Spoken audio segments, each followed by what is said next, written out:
Previously, the ship-destroying photon cannon was shot at the S-Devil ship, although it was supposed to be an instant kill, but the S-Devil ship was protected by Elena, the 8th-foot fighting ghost, and an S-rank bounty hunter.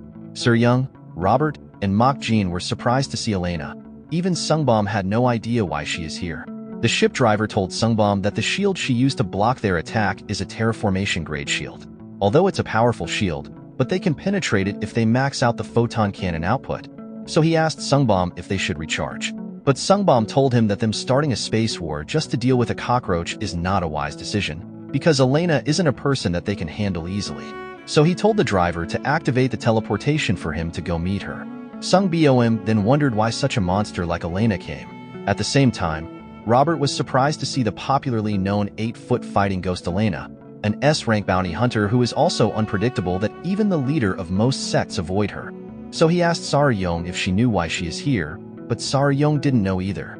What's more puzzling is that she saved them if she hadn't blocked a photon cannon. All of them in the S-Devil ship would have been atomized by now. Sungbom teleported out of his ship to come and see his sister Elena.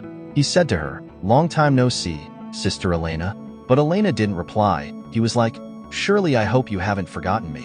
He then told her that he is her 55th younger brother, Kim Sungbom, and he greeted her at their mother's birthday 2 years ago. Elena wasn't interested in his gibberish, so she told him to get lost. Sungbom was surprised by her words. He then decided to formally introduce himself. However, this time, not as her brother Kim Sungbom, but as the leader of the Galaxy Division of the 72 Strongholds of Greenwood. He told her that telling him to get lost is the same as telling all of Greenwood to get lost. So he cannot accept that, but Elena didn't say anything. Rather, she went straight to releasing her aura, ready for battle. Robert was watching them from the ship, since it seems like they are about to fight. But Seo Young told him that it won't be an easy battle, because even for Greenwood, Elena isn't easily touched. She added saying that dealing with Elena alone is tough, and if Greenwood is unfortunate, her mother Linus would also jump out from behind. But Robert had no idea what she meant by Mother Linus. Sungbom told her that she is the same as ever, always resorting to fists to have a conversation, but he immediately surrendered. He told her to relax since he don't want to fight. Sungbom knows too well that if they were to fight it would only lead to a loss, and losing for such a crappy job like taking down the S-Devil ship aren't worth it. He then told her that they should resolve it peacefully. He asked her if the S-Devil ship is her target.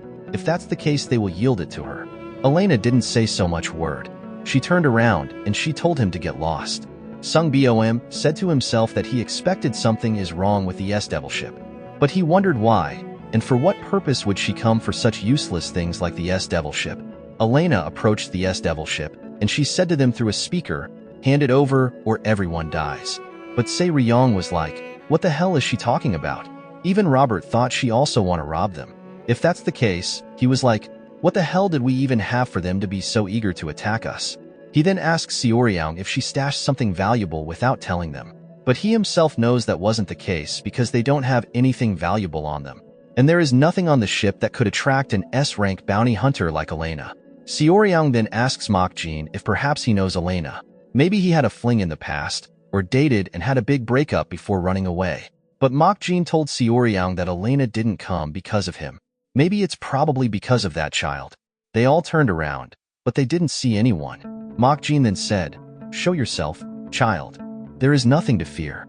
Suddenly, a girl appeared from within the shadow, removing her concealment. Robert and Seo Young couldn't believe their eyes. To make things worse, they have no idea who she is. Mach Jeene told them that she followed them from the inn, but he left her be since she had a presence but no form. He was quite impressed at the advanced technique she used since she was able to conceal not just herself but her breathing. He was like, it seems martial arts have developed in over the years. But Sunya told him that what she used is not a stealth technique. Rather, she is wearing a stealth ring. It's a quantum technology, and it's really expensive, but Seo Young doesn't care if it's expensive or not. So she asked the girl who the heck is she, and what's her intentions for sneaking onto the ship. The girl stuttered. She told Sarah Young that her name is Young Kwa Rin, but Sarah Young wasn't interested in her name. She then asked her if she's the target of the people outside. She replied, "Probably. And as long as she is alive, they won't stop coming after her." Upon hearing her name, Robert immediately recognized her, since she is the main vocalist of Pranashan. Sarah Young was like, "What do you mean by Pranashan?" He then explained excitedly, He told her that she is the galaxy's top rookie idol duo, and she is the main vocalist of the idol group that sang a hit song. He then brought out his phone from his pocket. He searched up her name, and her profile popped up. He was like, wow, I was right. She's even prettier in person, and she's even from Mount Hua, the same place as him. He also knows every details about her, including her height, blood types, and allergies. Elena then announced through the speaker again that she's giving them 10 minutes to hand her over, or everyone dies. Although despite the tension they were in, there was no panic in their eyes. Robert asked Hua Rin for the reason why they are chasing her, but she didn't reply. Se Ryung told Robert that it doesn't matter if she tells them or not. She told Hua Rin that she is an uninvited guest that isn't related to them, so she need to leave. Robert tried persuading Se Ryung, but she told him that she have made her decision as the captain. Hua Rin was then placed at the door of the ship for her to be delivered outside to Elena. Se Ryung and Robert watched her through the small hole as she's leaving. Robert then told Se Ryung that he don't think sending her out is the right thing to do. She's even the main vocalist of Pronotion. But Sara Young told him that they can't protect her, even if she is in the ship, since they are already struggling against Greenwood, let alone 8-foot fighting ghost Elena. So even if they hold their ground, Waren's fate won't still change. But their fate will, because they'll all die if they were to fight Elena. She then pressed the button to close the door. Sara Young is also in pain since she is unable to protect the little girl. But there is nothing she can do.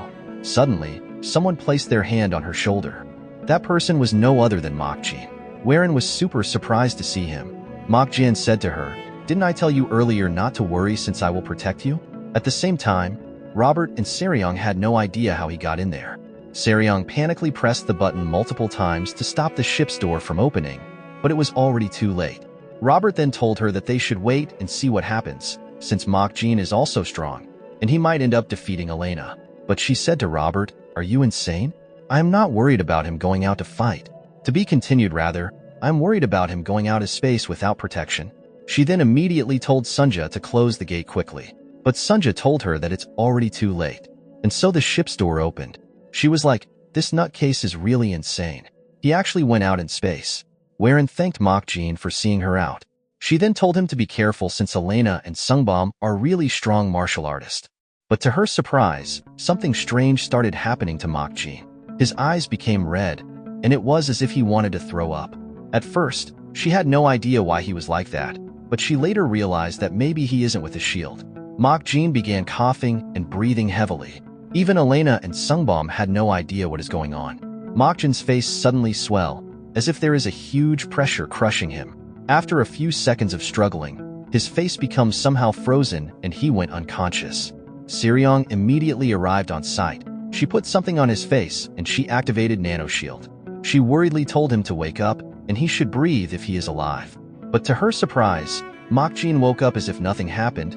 He asked her what the hell is she doing, but she didn't reply. She quickly pulled back her hand since her pride wouldn't want him to know that she was worried about him. She then asked him if he is crazy for coming outside without a shield. The temperature outside is -300 degrees, and the pressure would burst his internal organs within 10 seconds. He looked at her, and he told her that she worries for no reason, since he is a supreme being of heaven and earth. So nothing in this world can threaten his life. At the same time, Robert, who was watching how Seryong was carrying Mach Jeene to meet Elena, was thankful that she wasn't too late to provide Mach Jeene with a shield, but Sunja told him that she was very late. Even the greatest master can't withstand space without a shield for less than a minute, but Mach Jeene endured it for 6 minutes and 13 seconds. Moreover, all his organs are normal. That shows that he have far surpassed human limits. They arrived at the place where Elena and Sungbom was. Seoryang could feel how powerful Elena's aura was, which proves that she is truly a fighting maniac. Even Sungbom was exuding a very domineering aura. She then told Mach Jeene not to cause any trouble, and he should not intervene, since she would handle it herself. And so she immediately began ranting. She was like, "Nice to see you. I have heard a lot about you too. But seeing you in person is even better." She then asked them if they knew her. She told them that she is Seoryang, the leader of the S-Devils, the Blazing Devil. But there was no response from either Elena or Sungbom. It's as if they weren't interested in her bullshit.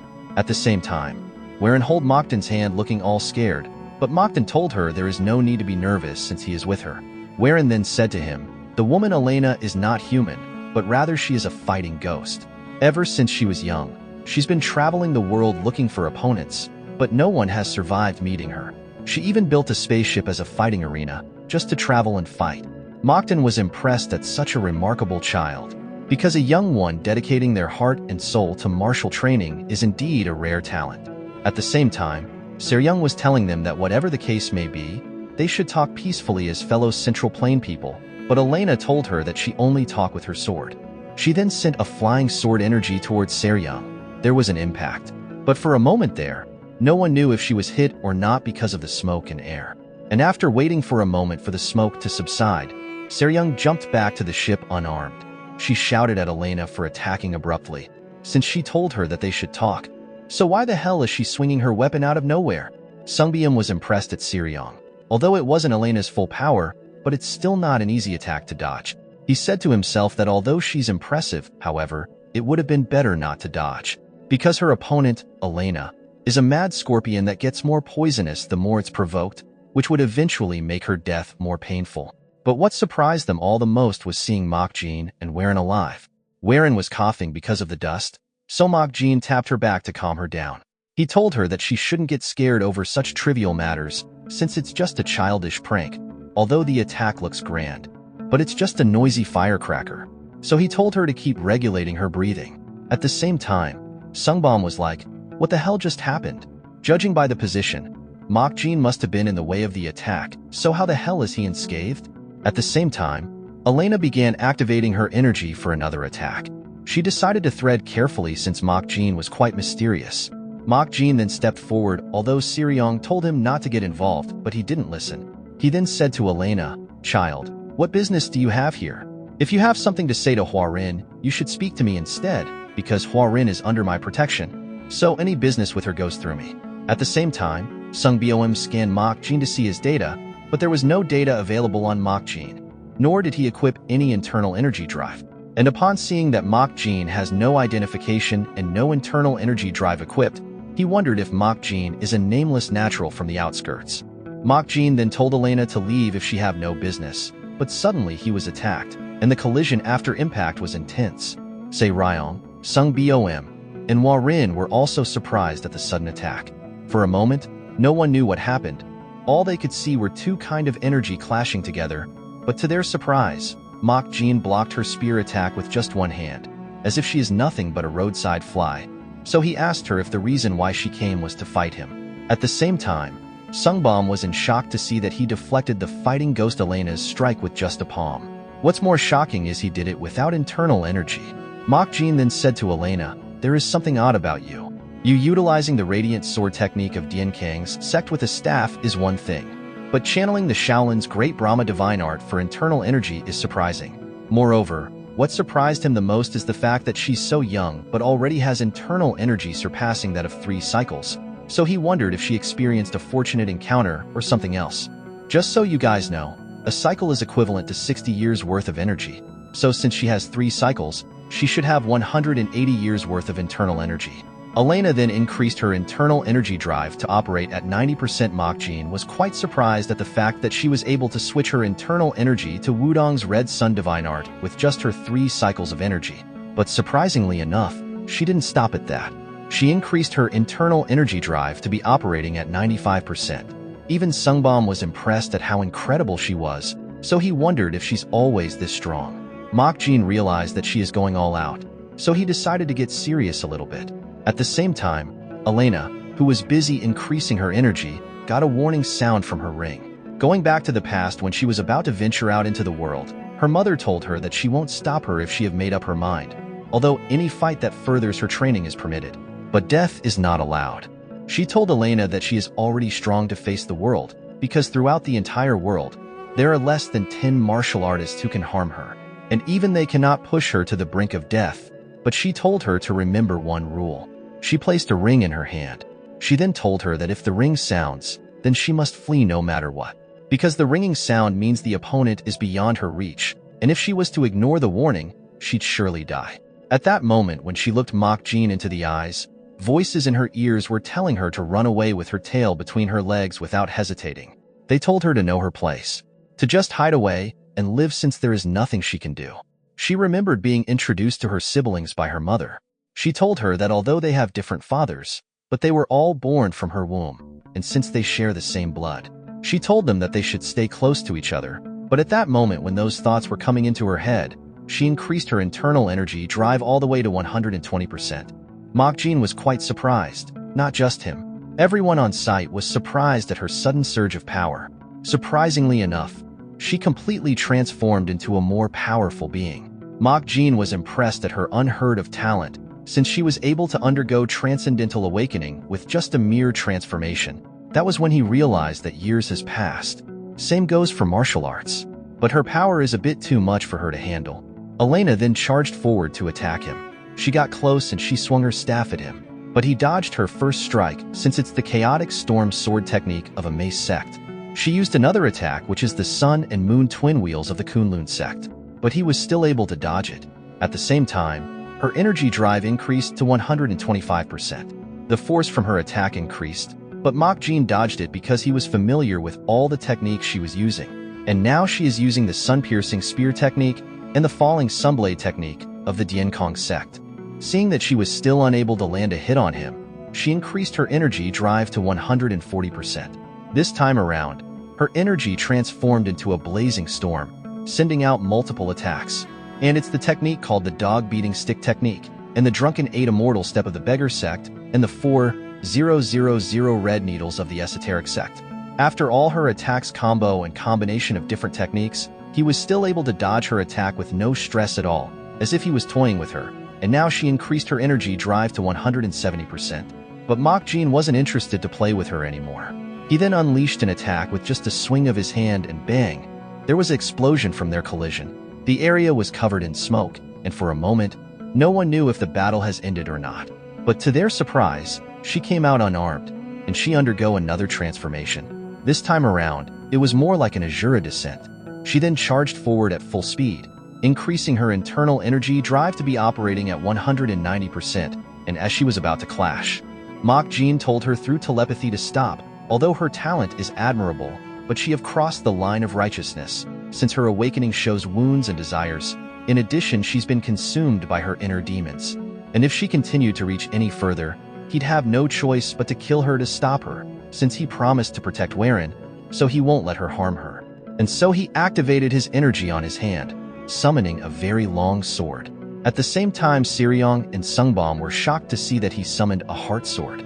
Elena didn't reduce her speed at all, since she had made up her mind to fight until either one of them is dead, that is to say, a life and death duel. But since she didn't stop her attack, Mach Jeene swung his heart sword at her. The light from their attack was blinding, and bang! The ship they were on exploded due to how terrifying the force from their attack was. A force that is more powerful than a photon cannon. The Greenwood ship operator couldn't believe his eyes. He was shocked at the sudden explosion. Sungbom then teleported back to his ship at his initial teleportation spot, but he was heavily injured, and he barely escaped with his life since he was on the ship when it exploded. He stood up. He told the driver not to worry about him because he's still alive, but if the teleport has been even 0.1 seconds late, he'd have been torn to pieces. At the same time, on the exploded ship debris, Siriong asked Mach Jeene if he's insane since he almost killed them all. She told him that he should have some restraint because even in the past, no one in their right mind would set their ship on fire just because they're angry. But Mach Jeene told her while bleeding through his mouth that restraint wasn't an option. She stood up, and she was surprised to see that he was hurt.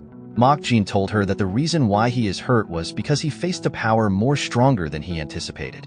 They both looked up at Elena's floating body, with her scattered shield and broken equipments. Siriong then asked Mach Jeene if she's dead. He replied no, she is not dead yet. A stronger force protected her.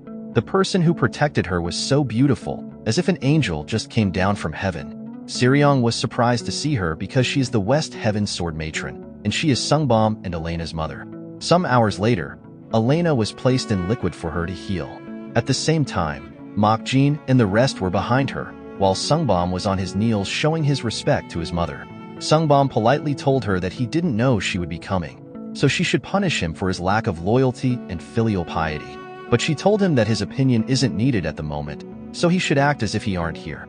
She then politely greeted Mach Jeene. She told him that she is West Heaven's sword matron. Sungbom was surprised to see that his mother is showing respect.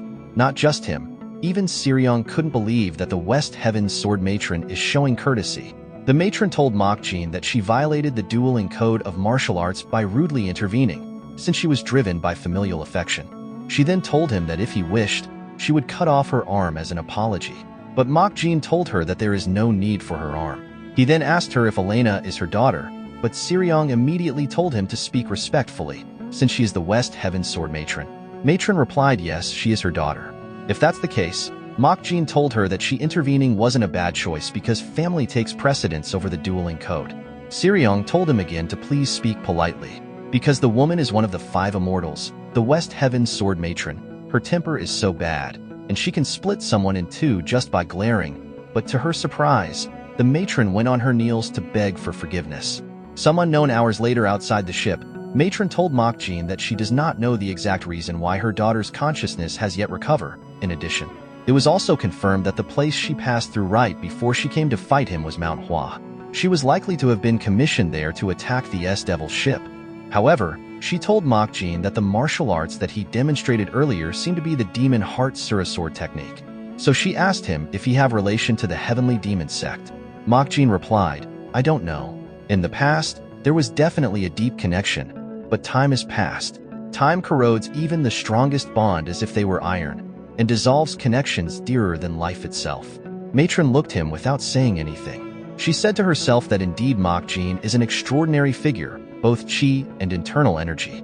Even martial arts are all perfectly refined, and there's not even a trace of artificiality. Such state is only achievable during the peak period of martial arts. What's surprising is that he appears to be in his early 20s, so she thought maybe it could be as a result of rejuvenation. She then said, May I dare request something from you? Mach Jeene replied, Are you proposing a serious fight? Matron was surprised at his accurate deduction. He added, Though you are being polite, but every word you say is dripping with murderous intent, like a sword being sharpened against a flint, getting sharper and sharper. She told him that he have a sharp ears to have catch her small whispers. Mach Jeene then told her that he have never refused a challenge, but she should know that if they fight, one of them is bound to die, and the one left standing would be severely injured. Something too strong has no room to bend, or else it will break. Matron immediately unleashed her energy for them to fight, since he have figured out her intentions. Mach Jeene then asked her if they have any compelling reason to fight. His question came as a surprise to her. Mach Jeene then told her that they should fight if they have a reason in the future, since he still want to see more of the world. Matron was unable to say anything. She then retracted her energy, and so the S-Devil ship left the premises. Some unknown hours later, Sung Bum told the matron that he got a request from the Heavenly Demon sect to destroy the S-Devil ship, and it was a silence and kill. The matron couldn't understand why the commander of the Heavenly Demon sect want to kill Mach Jeene despite the fact that he clearly possessed the supreme martial arts of the Heavenly Demon sect. Additionally, why would they hire Greenwood? It really doesn't make sense. Sungbom then told her that there have been recent information that the Heavenly Demon's Red Wolf platoon was annihilated by an unknown entity. Maybe they might be related, but Matron told him that there is no need to overthink. Because whatever the situation may be, his imagination won't be able to deduce it. She told him that she hoped he can at least prove how useful he is by thoroughly tracking the S-Devil ship movement and report. Sung Bom told her not to worry since the people from Greenwood pride themselves as the best in the world at tracking. She looked at him without saying anything for a moment. She then told him that she would trust him, but he should track them without interfering since she do not want her child to get hurt. Sung Bom was touched by her sweet words, but she stopped, and she was like, by the way, what's your name again? How the hell can you not know your child's name? Back at the S-Devil's ship, Seo Young furiously asked Hua Rin what mess have she gotten herself into. What did she do that got her involved with Greenwood, or 8-foot fighting ghost Elena? And on top of that, she got West Heaven Matron involved. She was like, what the hell did you do? Or did you flip the world around? Some minutes later, after things have finally calmed down, they sat around a table. Hua Rin apologized for causing them trouble. She told them that she honestly don't know why they're all after her. Everything became different when she returned to Mount Hua, her hometown, after finishing her tour. Clearly, the people in her hometown were still the same people, but everyone was trying to kill her, so she ran all the way to the S-Devil ship. At the same time, Mach Jeene was furiously munching the snacks. Sae Ryung asked Sunja if she understands what Hua Rin is saying, since she don't have a clue about what she is saying, but Sunja also find it difficult to understand her. Suddenly, Robert hit the table with force. He said to Hua Rin, did you just say Mount Hua? "Do you mean the Mount Hua planet? My hometown Mount Hua?" So he told her to immediately tell him what happened to Mount Hua, but Hua Rin could no longer hold in her disgust because of how Mach Jeene is eating, so she ended up throwing up. At the same time, at the room where Elena was being treated, Elena broke out from the tube after waking up and she was coughing trying to catch her breath. Matron then asked Elena to tell her what happened on Mount Hua.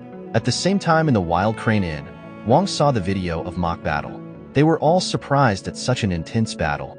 He then remembered Saryung asking him how much would a full collection of 2,000-year-old martial arts manuscripts be worth if they are all original and all S rank at that moment. He said to himself that if what Saryung said is true, then they would be making a fortune. At another scene at the Heavenly Demon Sect District 32, Ritak couldn't believe his eyes when he saw Mach Jeene in Elena's battle clip. He had no idea what the hell is happening. At the same time, someone said to him, "What do you think? Isn't it a familiar martial art?"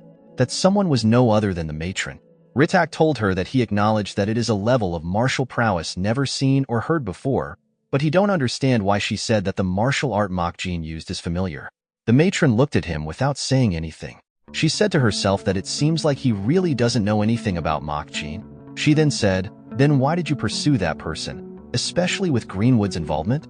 Ritak replied. He told her that it's an internal matter of the sect. Even if she is the sword matron who rules over the West Heaven Cosmic Code, it's not something she should concern herself with. But suddenly, in just the blink of an eye, Ritak's neck was cut. The cut was so fast that it took some time for him to realize he was cut. Although he was bleeding, but it wasn't a deep cut. He held his neck, and he asked her if she is declaring war against the Heavenly Demon Sect. She replied while smiling, "Do you think I of all people would fear bloodshed?" Her words made Ritak remember that she's a woman who devoured her own children because of her obsession with martial arts, and she's not one to act based on profit and loss. Matron activated her sword energy. Such ferocious yet subtle energy is capable of splitting the oceans and cutting mountains. She then told him to answer him or die. "Do you think I, of all people, would fear bloodshed?" Ritak replied, "Isn't the choice obvious? Even if all 1076 martial artists of District 32 attack together, there is no way they can surpass the West Heaven Sword Matron." He then activated his own energy to begin battle. He told her that she should hurry up and cut down all 1076 of the martial artists if she plans on doing so. Matron said to herself that the story about Heavenly Demon Sect getting tougher each passing day seems to be true. She then said, the technique that the person is using is the Demon Heart Surasword technique. But Ritak had no idea what she meant by that. She then told him that the heart sword that cut down her daughter was the Demon Heart Surasword technique, which is second in the Heavenly Demon Sect's martial hierarchy. But Ritak told her loudly that it's impossible for that to be the Demon Heart Sura, because the Demon Heart Surasword technique has been a lost martial art for thousands of years. It exists only in legends, and no one in their sect have ever practiced it. She told him that it's not her problem if his knowledge is lacking, but she have told him what she know. She then decided to ask him again for the reason why he sent a kill order for Mach Jeene. Ritak was speechless for a moment. He then told her that he wasn't chasing after Mach Jeene, but he was after the girl Warren. Some hours later, at the Talavitra orbiting star system, the S-Devil ship arrived at Mt. Hua planet. They scanned through Hua Hum County with their surveillance camera, but it's surprising that it looks completely empty. Saryung asked them for the reason why it's empty, or as it may be in holiday, but Robert told her that might not be the case because all the store doors are open. Suinya added. She told them that the town has over 10,000 inhabitants, but there's no signs of life at all. Robert was anxiously shaking Saryung. He told her that they should go down quickly since he is sure something terrifying must have happened, and everyone either died or fled. She then asked him why the hell is he agitated all of a sudden. He replied, because it's his hometown. At the same time Hua Rin was crying while looking at Mount Hua. Mokden then told her to speak up if she knows anything. But as she was about to speak, Suinya told them that she have detected a life signal. Judging by the location, it's inside Mount Hua's main headquarters, in the Jaha Pavilion. Saryung was surprised when she heard Jaha Pavilion, since it's the place where the leader of the Mount Hua sect resides. Suinya told them that although it's just one person, but the person has a very strong life signal. It seems like Warren knew something, but she isn't saying it, and so they all went to Jaha Pavilion. The pavilion was covered in fog, and only some part were visible. At the same time, Se-ryung asked Robert why he's suited up that way. He told her that he came to fight whoever it is that dares to mess with his homeland. Se-ryung asked him if his suit is still functional, since he stashed it away in the warehouse as soon as he got discharged. She even thought he have already sold it off. But he told her that he would always be a special forces soldier, even if he have retired. Se-ryung then asked Sunja if she's still detecting a signal. Sunja replied, yes, however, the life signal is getting stronger. It might not even be human. So she told her to be careful. Se-ryung then told Sunja that they should first deploy reconnaissance drone, since they need to identify what it is. But upon hearing that the thing inside there aren't human, they should. Robert ran in at full speed in order to kill the monster.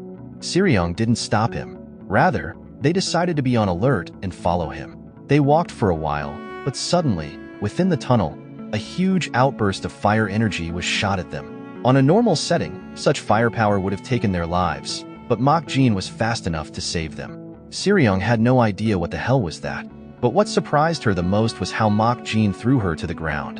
And so they went to the place where Robert was. Robert was covered in smoke because he also blocked the fire that was shot at him earlier. Se-ryung had no idea if he is dead or alive since he wasn't moving. She then asked Sunja if he is dead. Sunja replied, no, he's fine. Luckily, the combat armor did its job, and the reason why he aren't answering is because he's probably just scared out of his mind. Mach Jeene stood alone while looking up. There was something like blossoming flowers that suddenly filled the room, and in front of him is a man exuding a very terrifying amount of energy. But Mach Jeene stood still without saying anything. Se-ryung then asked Sunja if the man is the source of the life-form signal. Sunja replied yes, if the data is correct. The man is the leader of Mount Hua, popularly known as the Flourishing Blossom Sword Sovereign, Yang Jiaxin. Mach Jeene touched the flower. He told them that the fact that the plum blossoms opened from the heat means he have achieved the peak of the plum blossom heavenly fragrance heart technique. But he has no idea why the plum blossoms bloomed in purple.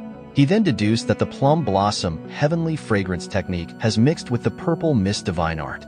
If that's the case, then things aren't looking good.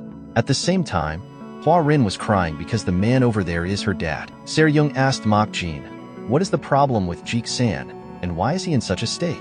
Mach Jeene replied, he told her that the plum blossom heavenly fragrance heart technique embodies extreme yang, while the purple mist divine art embodies extreme yin. Thus, even the elders of Mount Hua can only choose one to master. He was like, if extreme yang is fire and extreme yin is water, what happens if they mix? So he told her that when a martial artist's desires surpasses their limits, a demon takes root in their heart. While talking, he activated his energy in his hand to prepare for combat. He told Se-ryung that the person sitting over there is no longer human, so she should take the others and flee because the fight won't be an easy one. Even him can't guarantee their safety. But Warren didn't listen. She immediately ran towards her dad. Although Se-ryung tried stopping her, but it was already too late for that. At the same time, Mach Jeene activated his energy to prepare for the worst. Suenya was also watching what was going on, and she was sure that it was dangerous. But as soon as the timer reached 18 hours, not like I know what that means though, she hugged him tightly. No one knew what was going on because as soon as she hugged him, everything changed. Jiaxian even hugged her back in return. Se-ryung was like, what the hell is going on? Suenya told her through the speaker that the world has returned to normal, but Se-ryung had no idea what she was talking about.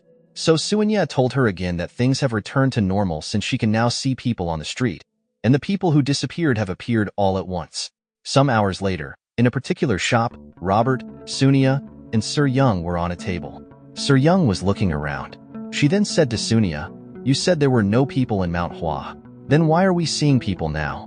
Or was the bioscanner malfunctioning? Suenya replied while drinking, don't you remember both of us checking it together? The scanner was normal. Even now it's normal. But something is off. The people here, all their internal energy is completely drained. Everyone, both children and adults alike. Robert told them not to worry too much about them since they are all alive, so there is nothing to worry about. He then decided to order some food since he is getting hungry, so he called the server to place an order. The server arrived with tea sets on her hand, so he excitedly told her that he'll have a double serving of noodles and a large special dongpa pork, but to his surprise the waiter passed him, and she went to serve another people. He was like, what the crazy shit is wrong with her? I was talking to her directly, yet she ignored me, or she's so busy to hear me. He then decided to order again since she is coming back his way, but she ignored him once again. He couldn't believe his eyes. Suenya said to him, it's not that they didn't hear. It's like they can't see us because no one in the restaurant has ever stopped to look at us. Even when they're right in front of them, they just pass as if we're part of the scenery. They're not aware of us at all, as if we never existed in the first place. Suryong told them that she doesn't want to get involved with the shit that is going on in Mount Hua because she have a bad feeling about it. Back at Jeoxin's residence, Jeoxin was pouring tea in a cup, looking all dull and slow, but he didn't invite neither Mach Jeene and Warren. Warren told Mach Jeene that her father is not someone who would rudely drink tea alone without inviting the guest in front of him. Also, he can't see them because he has been that way since she returned from her tour. But the strange thing is that he does all his work and tasks normally. He drinks tea, goes for inspections, eats meals, and tends to the garden always at the same exact time every day. Like a wind-up doll. Mach Jeene started waving his hands in front of Jeoxin, but she told him that it's no use since he can't see them. She added, she told Mach Jeene that he must be careful, and he shouldn't prevent Jeoxin from following his repetitive routine. But before she could finish her sentence, Mach Jeene had already took the cup from Jeoxin's hand. She immediately shouted at Mach Jeene to get out of the way. Although he never expected Jeoxin to attack, but before his head could get chopped off, he swiftly dodged it with little to no stress, as if nothing in the world mattered to him. But the attack didn't stop there. Jeoxin launched multiple sword strikes, but Mach Jeene wasn't your average Joe. The faster Jeoxin attack was, the more faster Mach Jeene becomes. Honestly, this guy's facial expression is quite annoying. As soon as Jeoxin was about to launch another attack, Mach Jeene told him to stop since it's dangerous. So he stopped the attack with his palm. The impact from the clash was quite intense. Even Warren could feel the force from their attack despite their distance. Suddenly, there was a reaction from Jeoxin. Mach Jeene was like, it's that reaction again, exhibiting both extreme yang and extreme yin together. Warren shouted out. She told him that he should return his teacup to him. If not, he'll rampage even more. While Warren was busy making her noise, Mach Jeene knelt down. He then said, when surpassing an unreachable limit, the human body cannot withstand it. The principle should be either they fall into inner demons, or their body bursts like a balloon, and they end up shredded to pieces. It should be clearly an impossible realm, and now the Jeoxin in front of him is human, yet not a human. So Mach Jeene was wondering, what is the story behind what is happening? Warren worriedly told him to hurry up and return the cup since it's about to get more dangerous. And as soon as the plum blossom attack was about to explode on Mach Jeene carried the cup, and he threw it with a huge amount of force. The cup passed through the plum blossom flower that seems like it was about to explode, breaking the momentum of the plum blossom, and it went directly to Jeoxin's hand, and so everything stopped, and things returned to normal as it once was. Jeoxin then continued his usual pattern. Things dialed down. Warren was telling Mach Jeene that after finishing her interstellar tour, she came back home half a month ago, and everything had changed like that. She noticed that the people in the city have turned into wind-up dolls, repeating the same things at the same time, in exactly the same way. And if that repetition is interrupted, they stop. Now, Robert has interrupted one of them because he wanted to ask him what the hell is going on in the city, but to his surprise the person stopped moving. Not just him. Everything in the city stopped, and then they all disappeared. Robert was like, what the hell just happened? He then asked Sunia if it was a teleport, but Sunia didn't know either. Sir Young was like, what do you mean you don't know? If you don't know, who else would? Sunia told them that judging by the particle's waveform, it seems like teleportation, but the scale is too large for it to be a teleportation. But suddenly, she told them that all signs of life have disappeared from the entire planet. This wasn't really a good thing. Not that it wasn't really a good thing, it wasn't a good thing at all. Rather, it was the worst-case scenario they could ever expect, because when everyone disappears like that, those things appears. Just like how Hua Rin have said, the things suddenly appeared. They were like, what the hell is that? Robert told them that he's not sure either what is happening right now, but he think they're in a very dangerous situation. Sir Young was surprised to see those things since they are androids, but she have no idea why they all looked half-finished. Suanya told her that they're not androids, but they're construction droids. They are models created for simple labor like planetary development since they are early model, and they are equipped with low-capacity AI, so their cognitive abilities are limited. Seryung was like, oh, so they're just construction robots, so she freaked out for nothing. She then told them not to worry because, according to the 3 laws of robotics, droids can never harm a human. But what surprised Robert the most is the fact that the droids are holding swords. Seryung told him that they're probably using them in place of tools. She then walked toward the droids. She was like, hey, there are people here, so move aside and find another path. Stop crowding around and scaring people. But before she could finish her word, one of the droid rushed towards her and struck her with its sword. But she blocked its attack, and she wasn't harming in any way. She lashed out at the droids for attacking a human, but to her surprise, all the droid charged towards her, bombarding her with multiple attacks. The explosion from the collision was intense, and it could be seen all the way from Geoxen's residence. Wherein told Mach Jeene that the droids are the one that shows up once all the people disappear, and then they attack every living thing they see, and now they are hunting down Siriong and her group relentlessly. Wherein told Mach Jeene that when she came back after finishing her tour, she was also attacked, but if it hadn't been for her father, she probably wouldn't have survived. For some unknown reason, they never came to the place where her father was. And even if everyone else disappears, her dad remains, but in that dormant state. Mach Jeene told her that her father is hanging on. He's hanging on by burning his entire internal energy along with his soul, ready to face inner demons if he has to. And it must be because there's something he has to protect no matter what. Mach Jeene find his act to be quite admirable, so he told her that he'd take care of everything. He then decided to go out and take a look at the face of the scum, responsible for the shit that is going on in Mount Hua. At the same time, Siriong and Robert were surrounded, while Sunya was hiding behind Siriong. Siriong had no idea what was going on, nor why the droids are attacking humans, so she asked Sunya if such a thing is possible. Sunya replied. She told Siriong that such a thing is impossible, because the intelligence systems of androids still cannot violate the 3 laws of robotics, so attacking humans isn't an option for them. Siriong was like, then why are they all acting like this? Are they malfunctioning? Or maybe they don't see us as humans? At the same time, a thought came to Robert. He was like, this androids are capable of attacking humans. Don't tell me they are combat androids. The droids surrounded them, and they charged forward to attack. Siriong immediately told Sunja to hold on tight and hide well while she fended off their attacks. But to her surprise, the droids were being shot down, and they all exploded. The person who launched the attack was Robert. He told them that they are not droids, but they are Iron Gangshur. Just so you guys know, Gangshur are reanimated corpses or zombies. If you enjoy this recap, don't forget to like, subscribe, and break the notification button. You can also comment your thought about this recap.